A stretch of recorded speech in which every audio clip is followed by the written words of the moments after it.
provided and shared every day, every week with the audience. Of course, they can send us an email, and the email addresses are part of those websites as well. Or they can reach us on the social media such as LinkedIn, Lalit Ahluwalia on LinkedIn, and you can find the information too. Thank you so much. So great having you with us.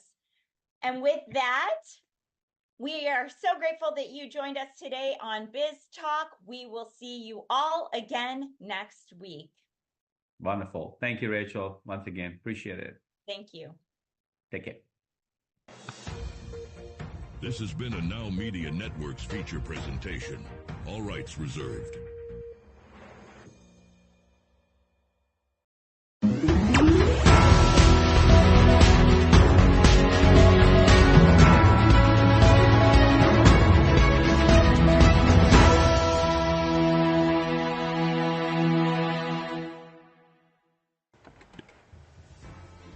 Broadcasting from Now Media Network's headquarters in Houston, this is Purple Politics, hosted by political expert and commentator Alina Gonzalez-Dockery. Join us to discuss the most important issues affecting our nation with fresh, balanced, and objective discussion on the first bilingual media network in the United States. Purple Politics starts right now.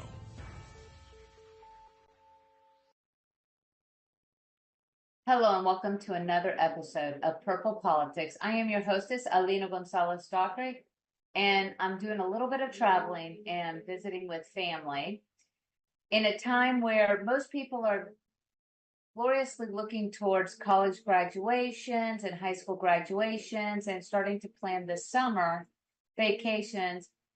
We are still dealing with so much drama as it relates to the defunct Republican Party, as well as all of the chaos that is occurring on college campuses, especially in the elite college campuses across the nation. So let's begin. The right starts to reckon with its Marjorie Taylor Greene problem. Kevin McCarthy's concessions 15 months ago aimed at securing the position of House Speaker cost him the job and continues to damage the Republican Party. Among these concessions was legitimizing Representative Marjorie Taylor Greene, representative from the state of Georgia, to mollify the hard-right faction she effectively leads. However, increasing criticism from within the party indicates a growing concern about Greene's impact and her behavior. Senator Thom Tillis, Republican of North Carolina, described Greene as a waste of time and a horrible leader, emphasizing that she poses the biggest risk to the GOP's chances of regaining a majority. Because let's not forget, thanks to many people exiting the Congress and that are Republicans, just resigning and effective immediately, the majority is only by one. Greene's actions, like at the time of the State of the Union address, showing up, honestly looking very undiplomatic, in my opinion, and unprofessional, and some likened her to looking like she came from a trailer park. I don't wish to behold in that image or those people who do live in there, but she was not exactly living up to the standards of a congresswoman representing our great United States. Greene's actions, including her efforts to oust now sitting Mike Johnson, Republican from Louisiana, and her stance on issues such as Ukraine aid and banning TikTok, have earned her criticisms from right-leaning media outlets like the New York Post, Fox News, and the Wall Street Journal. Even Newsmax, who is staunchly pro-Donald Trump, very extreme right, news agency, questions Greene's influence, indicating a shift in tolerance for her behavior within the Republican Party. While Republicans have criticized Greene before, McCarthy's concessions in 2023 presented her and the party with a slate-clearing moment. However, Fox News and other conservative outlets have recently added a skeptical stance toward her, reflecting the changing perception of Greene within the party. Let's talk about this. McCarthy gave the Freedom Caucus, that pesky squad on the right, no better than the Progressive Squad, headed by AOC on the left, the right that it only took one representative to call for the removal of a sitting House Speaker, which caused chaos. I mean, weeks of chaos. And now Marjorie Taylor Greene, whenever she doesn't get her way, doesn't like it, she is raucous, she is unprofessional, she is uncouth, and honestly, a disappointment for a female leader, in my eyes, in my personal opinion, because now she's calling for the ouster of Speaker Johnson because he, taking on a leadership role, understanding the importance of his leadership role and the fact that he is the Speaker of the House of Representatives, that he was able to build a bipartisan, collaborative effort to move along bills, spending bills, the Ukraine, Israeli, and Taiwan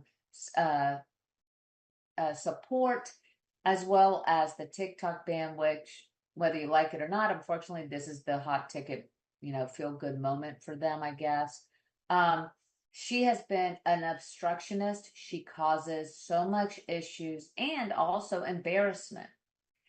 I mean, when you look at the fact that the realization that her behavior could harm GOP's brand has been growing, especially with the 2024 election approaching, despite Greene's attempts to elevate herself within the party and, always basically kissing butt to Trump, she isn't particularly popular among the GOP base, and her current crusade isn't aligned with the base's interest.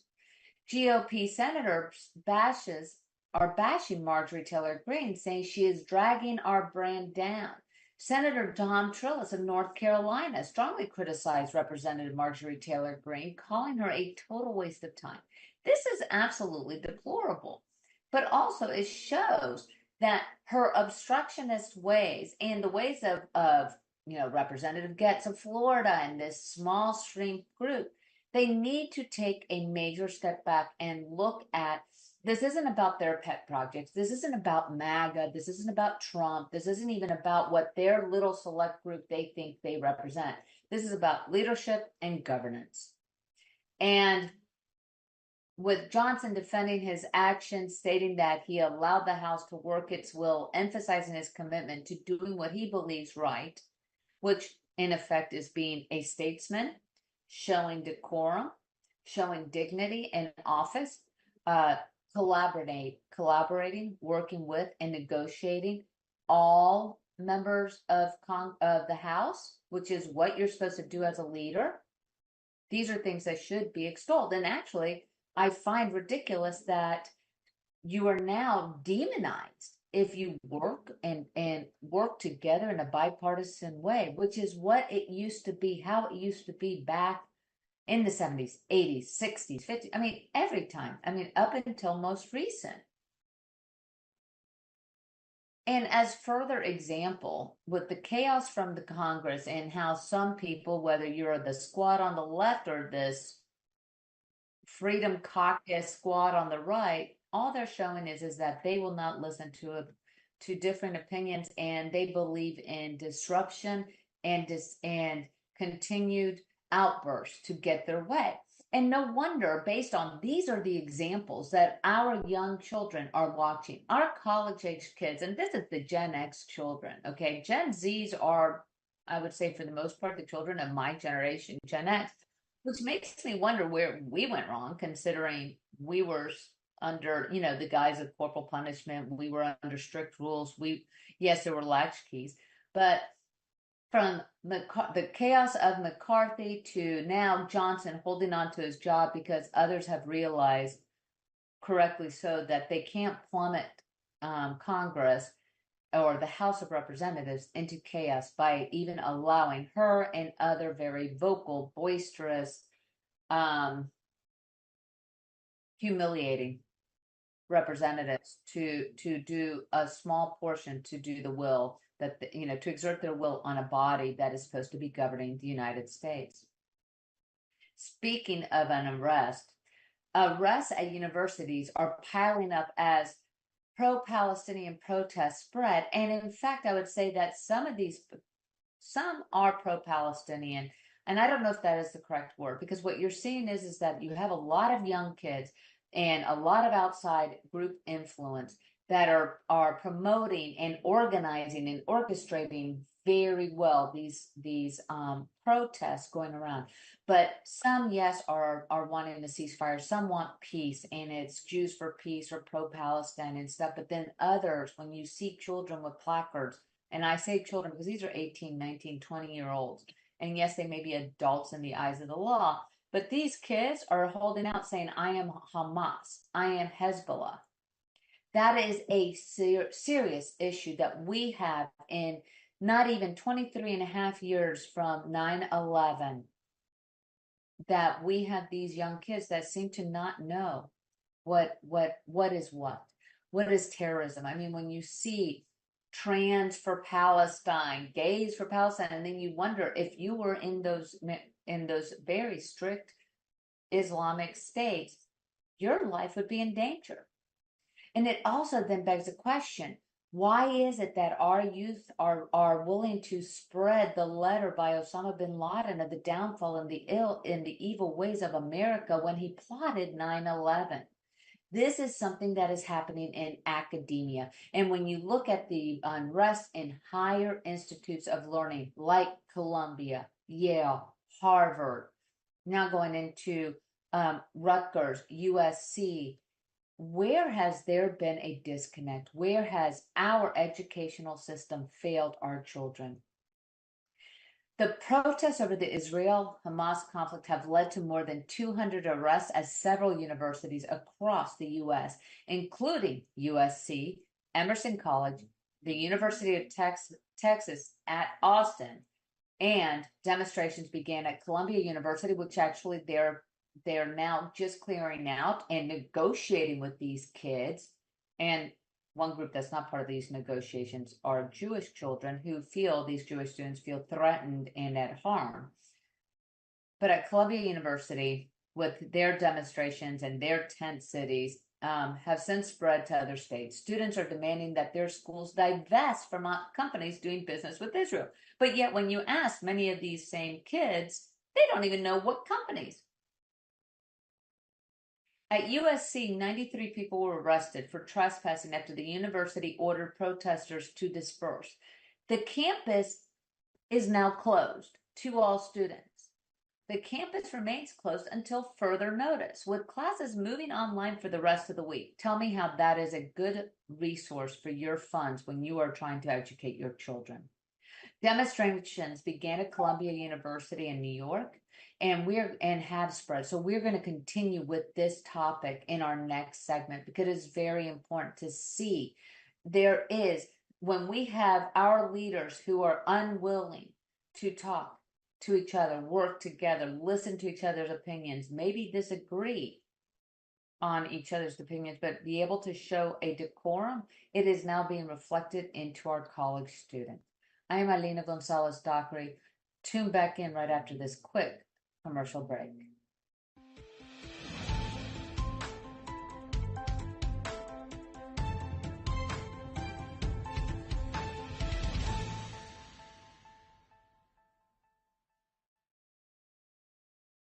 Attention timeshare owners. This is an urgent consumer alert from the Timeshare Exit Hotline, a national company specializing in helping consumers legally get out of their expensive timeshare contracts. We're offering you a way to legally get rid of your timeshare. So if you're fed up with the maintenance fees that keep on coming and want to learn if you can terminate your timeshare legally and permanently, call today. Call the number on your screen today.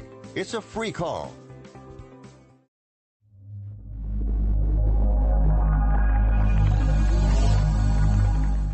Have you ever had to hire multiple contractors? It is a daunting task that takes a lot of management time and impacts the core business or the company that time you spend with your loved ones. At Texas Home Property Solutions, you can count on a responsible company that can tackle all your general contractor needs. Electricity, painting, remodeling, plumbing, air conditioning, and roofing. Hire us and forget it. With over 20 years of experience, Texas Home Property Solution will deliver your project on time and within budget, with the high level of quality and integrity, no matter the size or complexity. If you are a company, a government institution, or an individual who needs a general contractor, you need Texas Home Property Solution. Take a decisive step and call us today for a free consultation.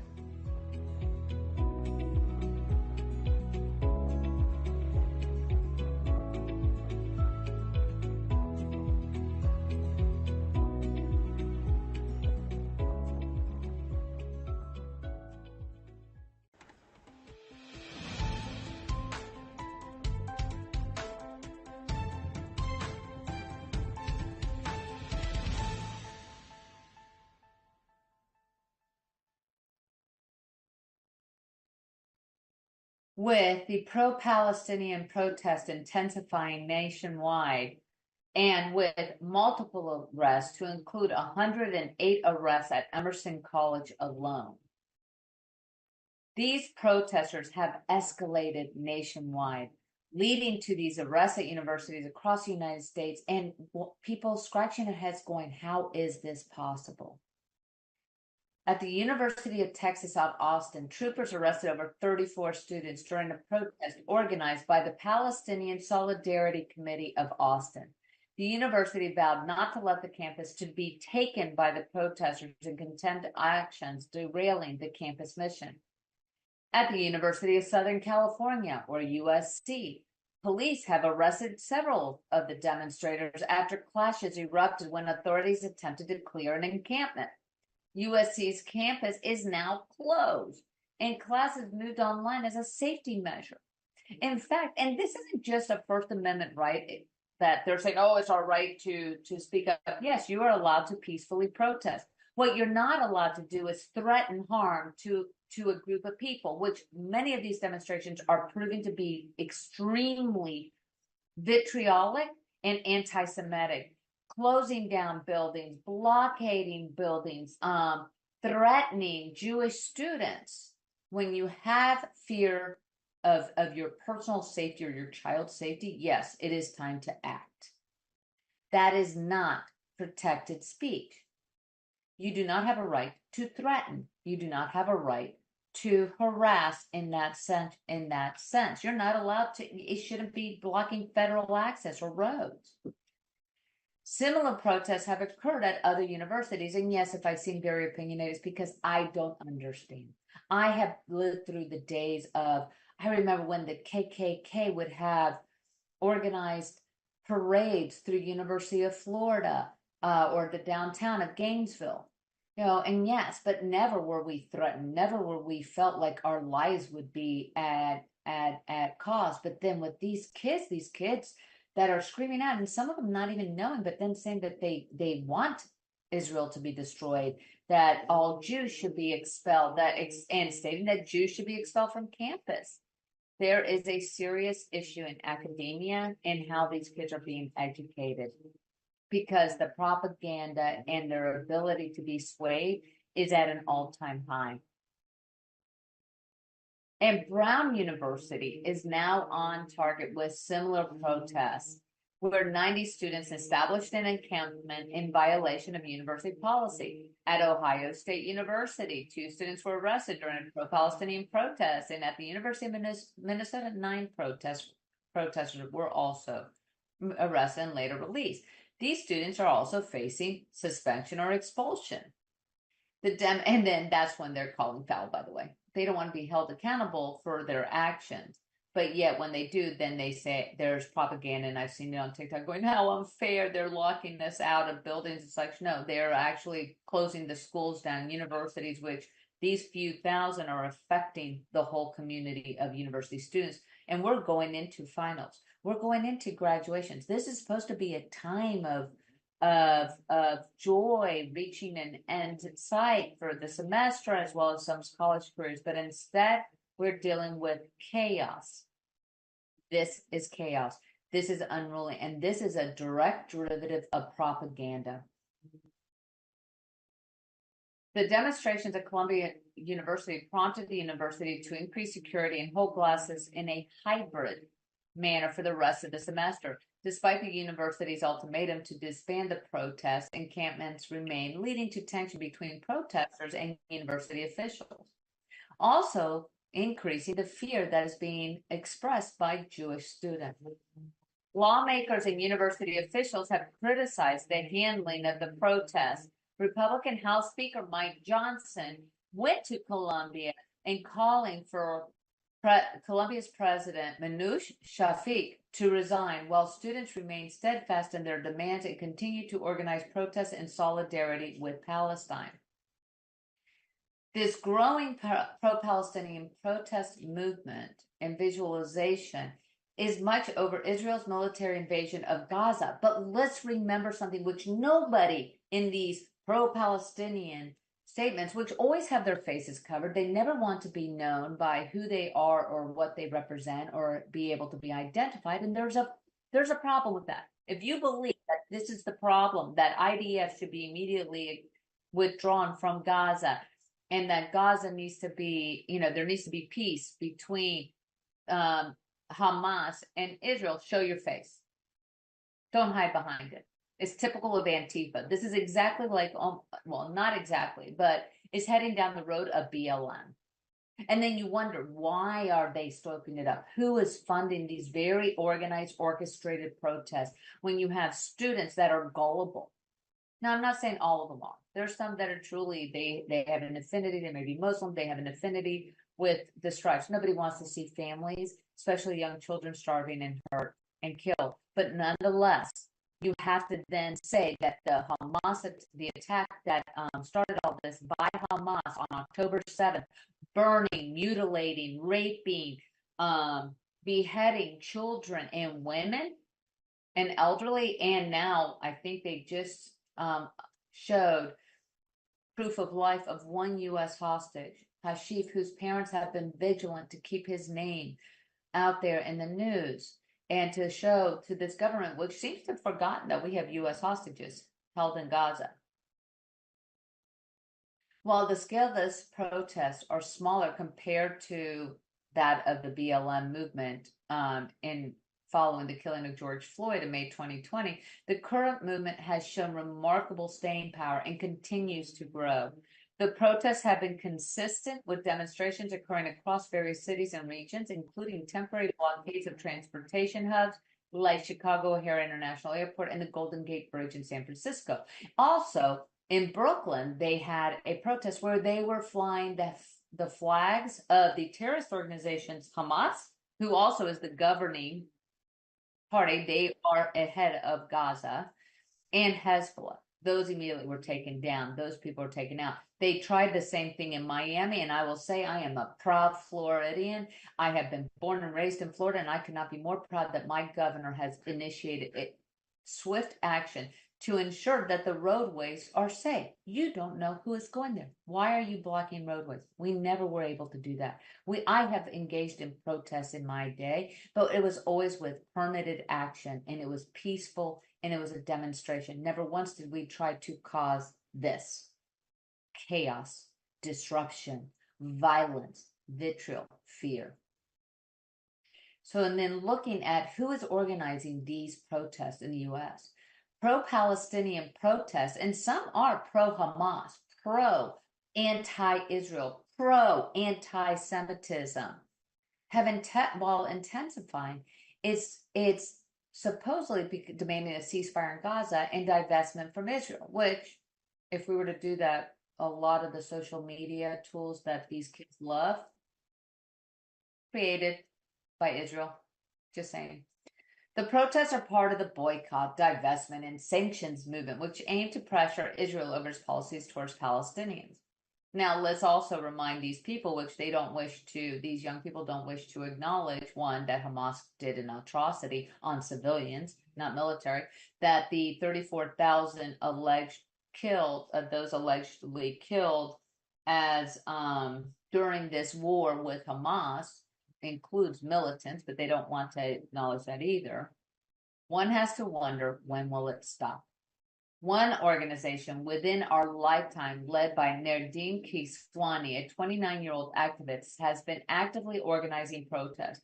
The group held a demonstration outside Columbia University, chanting slogans such as Columbia, you will see, we are all SJP. Columbia, you will learn, refugees will return, illustrating the breach of pro-Palestinian protests taking place beyond college campuses. These protests are part of a broader movement that includes localized efforts to coordinate protests and events through encrypted apps like Telegram, WhatsApp, and Instagram. While there are concerns about connections to potentially dangerous groups, these protests have been largely peaceful for the most part. They have yet. But I mean, how peaceful when you have people trying to break down? I mean, they're no longer at the White House trying to, bring down the gates at the White House or defiling national monuments or desecrating satyrs or menorahs. This isn't a good way of putting your point across. Also, how about denouncing Hamas? Denouncing the violence that occurred that initiated this most recent war, or denouncing Hamas, who refuses time and time again any efforts to reach a ceasefire. Israel has been really placating a lot to their demands, but then they say, no, we don't need to.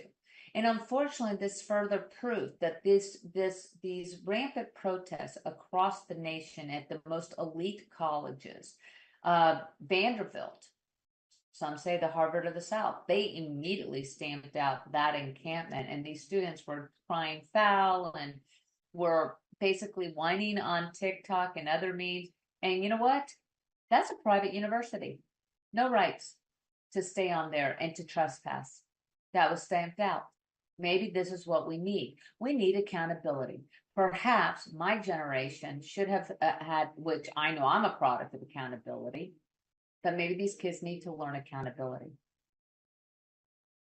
Concerns are being raised of the funding sources because of the well-orchestrated way that these, not even through social media, we have flyers that show what organizations are doing, flyers and invitations to the cool thing to do.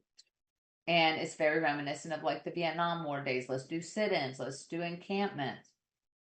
However, concerns have been raised about the funding sources behind some of these organizations. Several of these organizations, including within our lifetime, do not have public tax filings. Instead, they have a progressive New York-based nonprofit group called Westchester People's Action Coalition Foundation, or WestPAC, as their fiscal sponsor.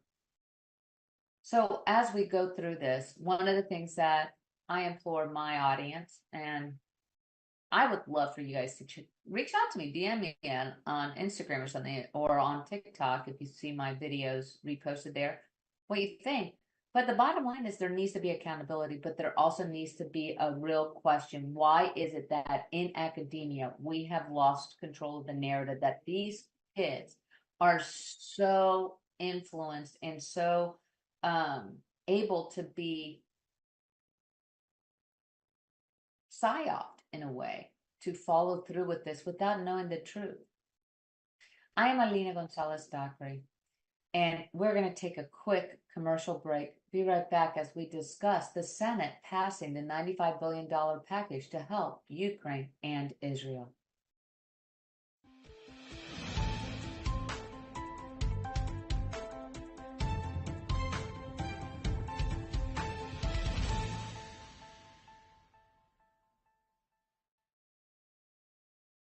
Are you nearly maxed out on your credit cards? It doesn't matter if you're using your credit cards for fun or to survive. At the end of the month, your statements come in, and you can either pay them or you can't. If you can't, late fees and interest rates get tacked on. And now you're struggling just to make the minimum payment due. Do you feel trapped? Am I talking to you? Good, because I personally researched some companies that can help you. They may be able to reduce your credit card balances by 50% and stop the late fees. If you qualify, please call our special debt hotline number right now for a complimentary free 5-minute consultation. Deal with your credit card problem now before it gets much worse and put more money back in your pocket. Trust me, I've been there too. Call right now.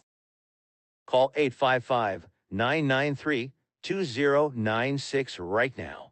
That's 855-993-2096.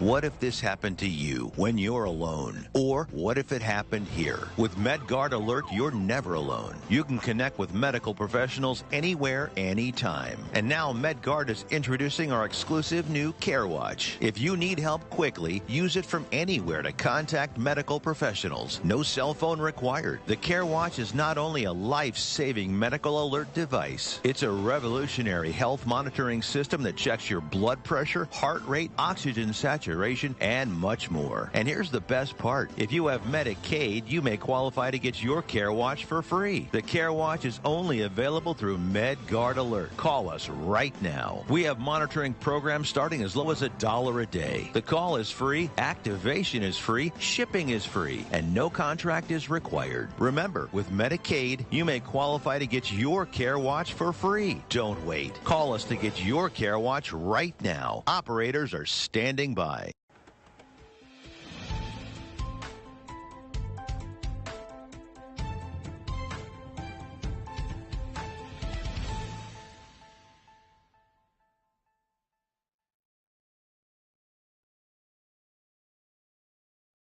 The Senate, the other side of the Capitol, has passed a $95.3 billion foreign aid package aimed at providing assistance to Ukraine, the defense of Ukraine against Russians' attack and attempt to overthrow it, Israel in their continued defense against rockets, missiles, and such, Taiwan, and aid to Gaza, among others.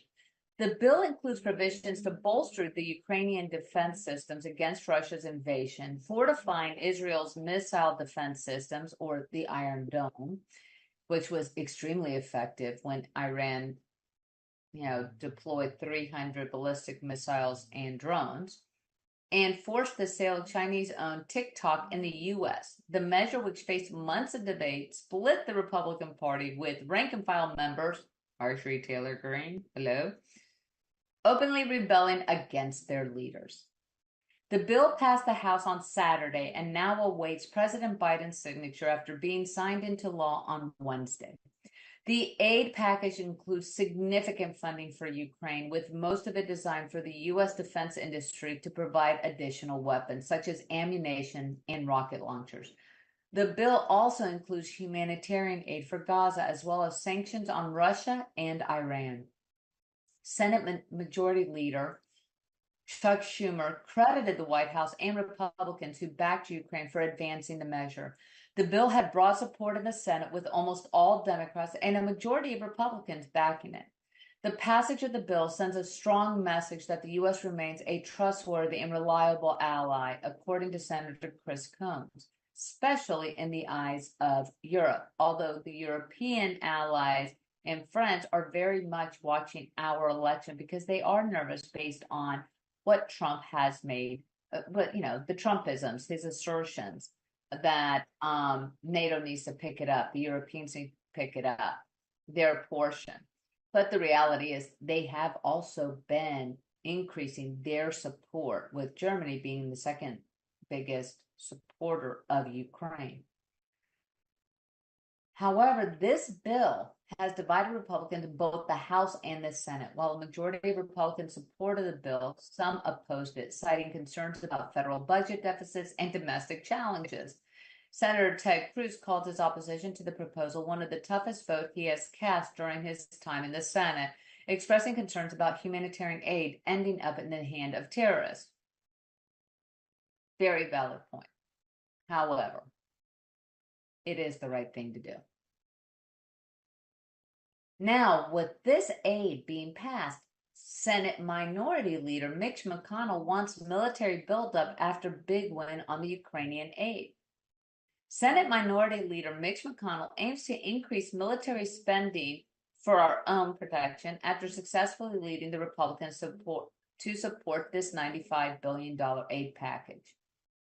McConnell stressed the need for ongoing attention to the geopolitical challenges posed by China, Russia, and Iran, echoing Ronald Reagan's strategy of peace through strength. With the September 30th deadline for funding the government looming, McConnell plans to push for increased defense spending. He argues that the current budget falls short in reflecting the need for a strong defense, citing Reagan's doctrine as a guide. President Biden has proposed $895.2 billion in base defense spending, but McConnell believes more is needed. McConnell's advocacy for increased military spending contrasts with his previous announcement in February that he would step down as the Senate's announcement that he was going to be stepping down as the Senate's GOP leader after the November elections. His success in rallying the Republican Senate support for this Ukrainian aid and Israeli aid package signals a shift in the party's focus from inward-looking policies to renewed commitment to global affairs. McConnell has been actively working to convince fellow Republicans of the importance of supporting Ukraine, arranging meetings with Ukrainian President Volodymyr Zelensky, and briefings on the national interest in aiding Ukraine. He sees conflicts in Ukraine, the Middle East, and Asia as interconnected and argues that abandoning Ukraine would embolden Americans' adversaries. Although McConnell succeeded in garnering more Republican support for the aid package compared to February, opposition from progressive Democrats and others is expected against any efforts to increase military spending to protect our own protection, for our own security. Also, you got to remember, we need to rebuild. This administration has given so much of our current weapons, and let's talk this $95.3 billion in aid. The vast majority of the aid going to Ukraine will be for defense systems, for ammunitions, for missiles, things of that nature, which actually will be produced here in the United States. But in the meantime, by providing so much arms to Ukraine, by helping and assisting with Israel's continued defense against hundreds of rockets launched from both Hamas and Hezbollah on a daily occurrence, we have depleted our own storages that we need to build up our military defenses. We need to shore up our own ability to protect ourselves.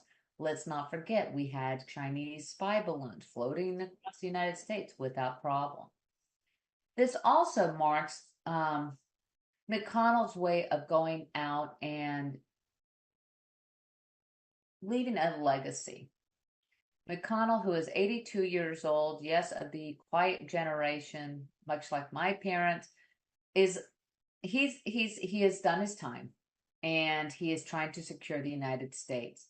One thing is for certain, the progressives on the left, the MAGAs on the right, or the Freedom Caucus, whatever you want to call it, and until such time as those in the middle, both Republican and Democrat and Independent, the moderates, or even the slightly conservative and things, until they get control back of their powers, of their parties, of the voting bloc, and not be bullied, not be terrorized by these small little factions on each side, then we can get back to a level of decorum and leadership.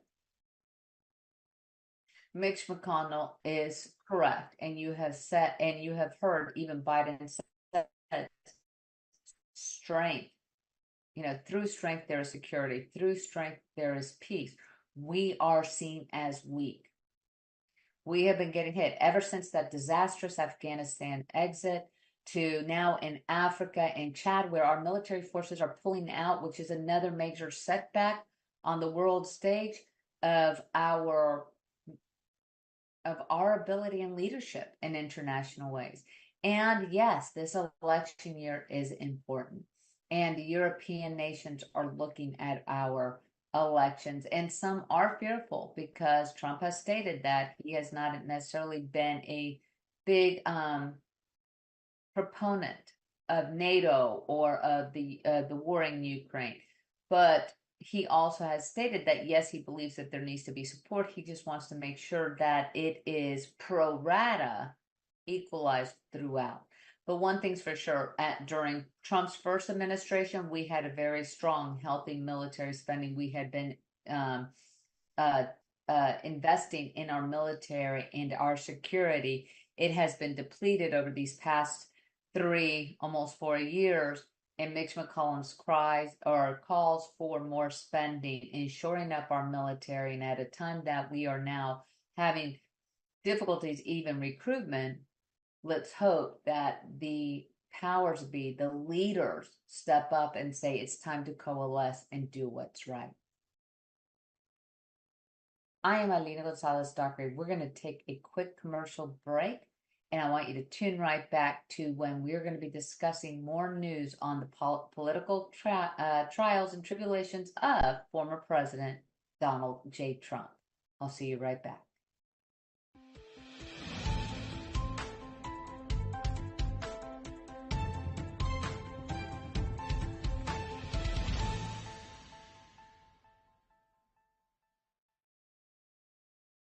If you're living with diabetes and using insulin, you know the pain of pricking your fingers over and over again. By wearing a small device called a continuous glucose monitor, or CGM, you can reduce the pain of pricking your fingers right away. If you use insulin daily, you might be eligible to get your own continuous glucose monitor. So call the US Med Diabetic Health Hotline today and learn about the latest CGM technology. Not only can a CGM immediately reduce pain, it's accurate, easy to use, and helps you make better diabetes treatment decisions. And if you have Medicare or private insurance, you can see if you qualify for a CGM at little or no out-of-pocket cost. We'll also provide free shipping of your new CGM, and we'll bill your insurance company for you. If you use insulin daily, you might be eligible to get your own continuous glucose monitor. So call the US Med Diabetic Health Hotline to see if you qualify for a CGM at little to no out-of-pocket cost. Do you have a car sitting around you want to get rid of? Well, here's a great idea. Donate your car now to help local veterans in your area. Yes, just make one fast call to the Veteran Car Donation Program. Within a few days, we'll come and remove your car for free. You can donate any car in any condition. We'll use our vast network to sell it. The proceeds raised go to help local veterans and their families. And you get a tax deduction. And all you need to do is make this free call. Clean your yard up, get rid of an old car, and help the vets. We make it easy. Make this free call now. Book your fast and easy pickup.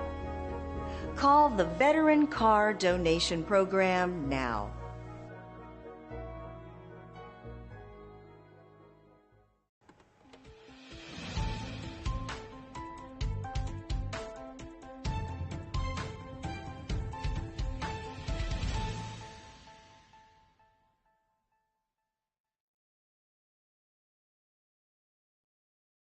Don't want to alarm anybody. This may be shocking, but Donald Trump and his trials and issues are back in the news. I know, sounds unbelievable. Seems like every day we have to talk about it, but it's true because these are unexperienced, unforeseen times. But a divided Supreme Court appears open to some of the immunity claims for president's official acts in Trump's 2020 election dispute. Yeah. Both sides seem to be having some questions and maybe following some leads on this. The United States Supreme Court's conservative majority is leaning towards recognizing some level of immunity from federal prosecution for former presidents, but they express skepticism towards Donald Trump's argument that he should be absolutely immune from charges related to conduct during his presidency. The court signaled that it might send the dispute back to lower courts to determine if Trump's alleged actions during the 2020 election were taken as an office seeker or an office holder, either as the official president of the United States or a private person running for election. The case involves 4 criminal counts against Trump, accusing him of attempting to subvert the transfer of presidential power after the 2020 election. Trump has pleaded not guilty. The court's conservative justices expressed concern about leaving presidential power unchecked, but also about constraining future presidents who might face threats of criminal charges after leaving office. Yes, this Pandora's box is a nasty one, and it's been opened. The liberal justices warned that granting broad immunity to former presidents would embolden sitting presidents to commit crimes, while the conservative justices worried that charges could be brought against future presidents. Justice Brett Kavanaugh suggested that such charges would cycle back and be used against future presidents. And that's true. This is weaponizing the DOJ. What we are seeing today is a travesty, not only on our Constitution, but also people need to realize it's not just about Trump. I mean, think about it. Right now, Trump is being tried in New York for supposedly committing fraud to embolden an election, right? Basically to help it. But yet Hillary Clinton, former senator of New York, resident of the state of New York, former Secretary of State, it has been found that she lied. She made her campaign made up the whole Russian collusion, and Obama administration actually went along with it by allowing the FBI and the CIA to wiretap a candidate's phones, and also, allowed the lie that has been found out. It is a lie that the Russian collusion was just a complete hoax. It was a complete lie. So why isn't Hillary Rodham Clinton being brought up on charges in New York, let's say, for the same election interference? And that is happening. Or could then this, let's say if Trump wins, can he then say, okay, DOJ, we're going to go after Biden for what he did for me? When does it end? The liberal justices warned that this is going to be a continuing tit for tat. The outcome of the case will decide whether Trump's case heads to trial. A victory for Trump could end the prosecution against him, while a victory for the special counsel would allow the case to proceed. The court's decision could also affect the 2024 election, as Trump could order the Justice Department to drop the charges if he returns to the White House.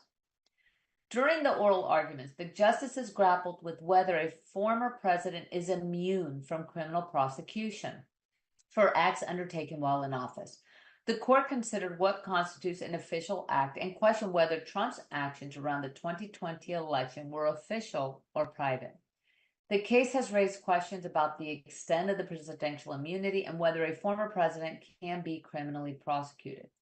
Trump's legal teams argues that this action were official in nature and therefore protected from prosecution, while the special counsel contends that Trump's actions were part of a private scheme to retain power.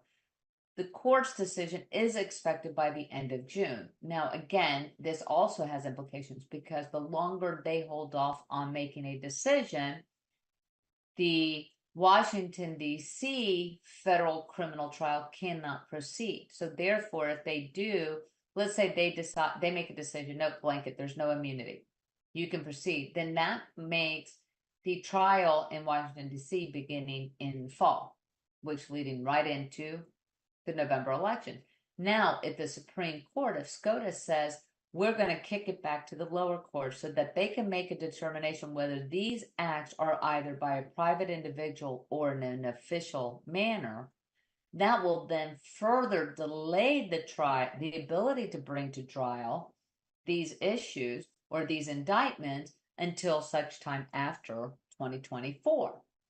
And also another interesting and parallel SCOTUS case that we have is that the Supreme Court of the United States also heard arguments as to whether the obstruction charges that are being brought against some of the January 6th rioters,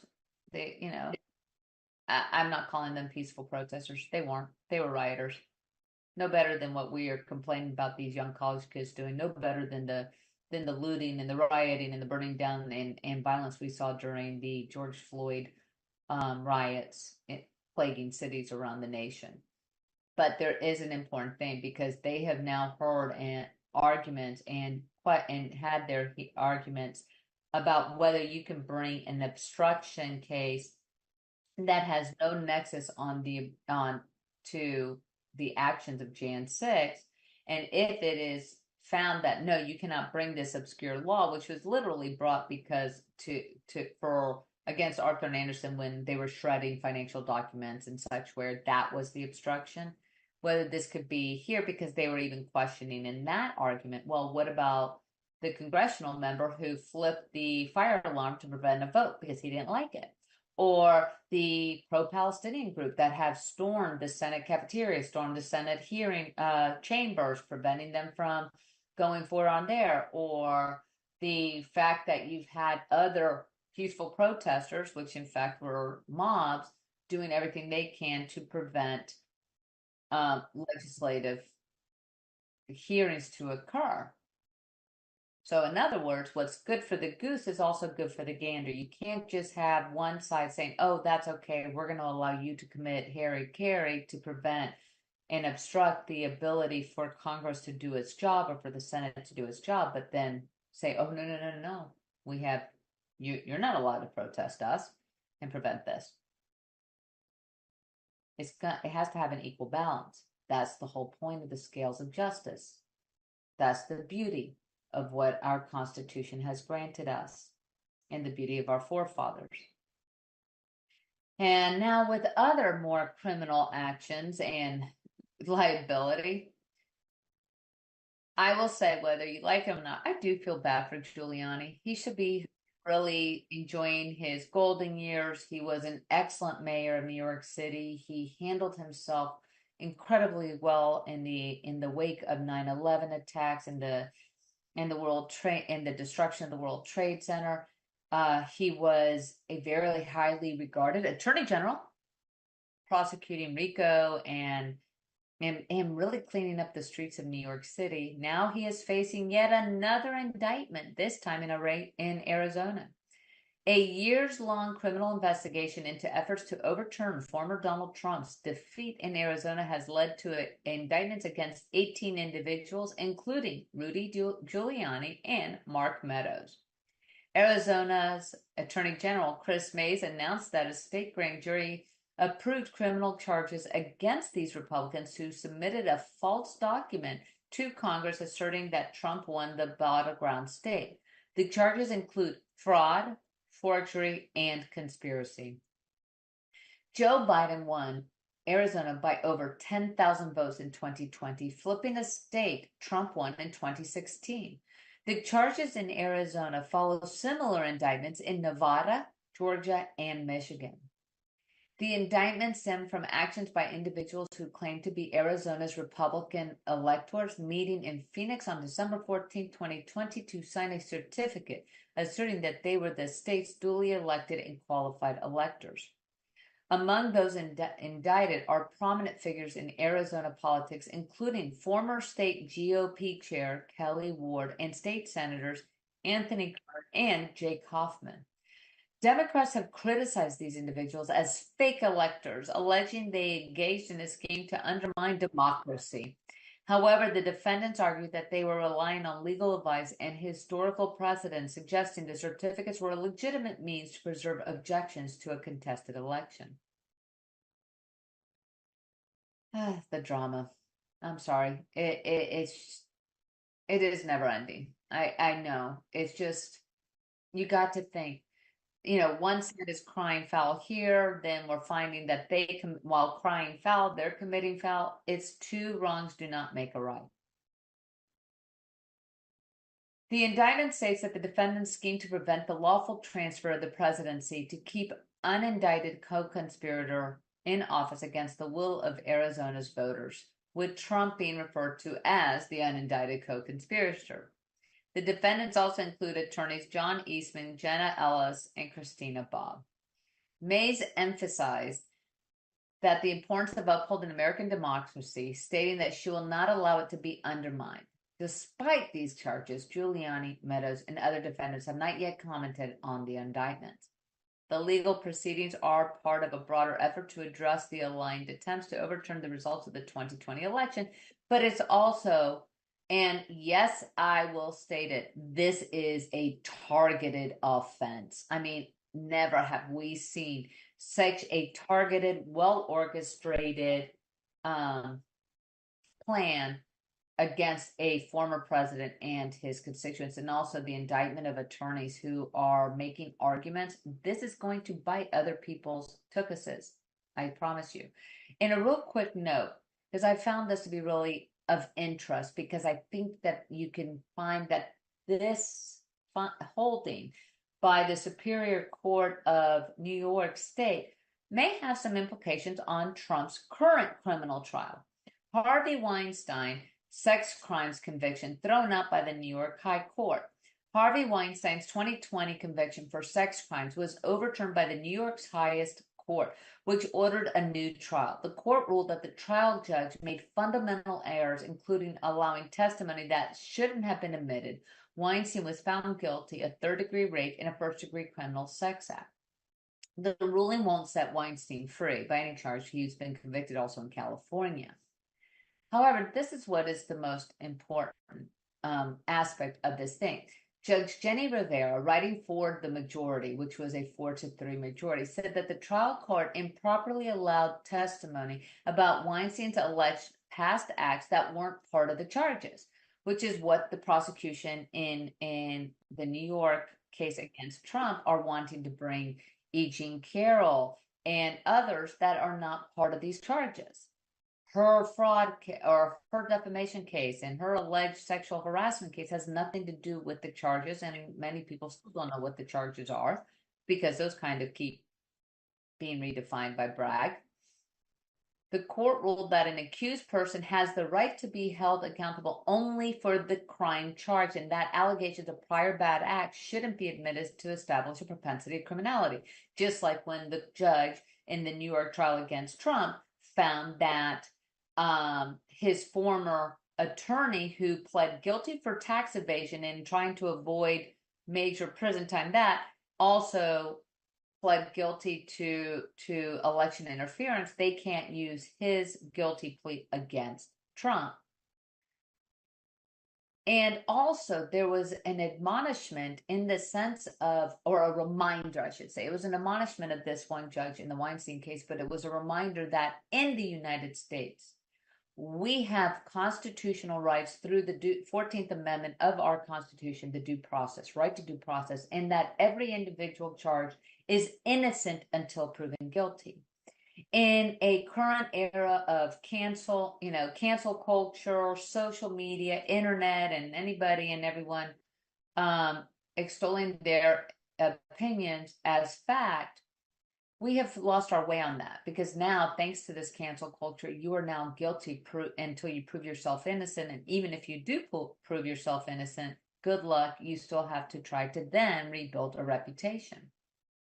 So this is interesting, and why I say there may be a nexus is because this court, the highest court of New York State, said you are presumed innocent, whereas everything has been Trump is guilty, Trump is guilty, Trump is guilty. The media will say that Trump is guilty.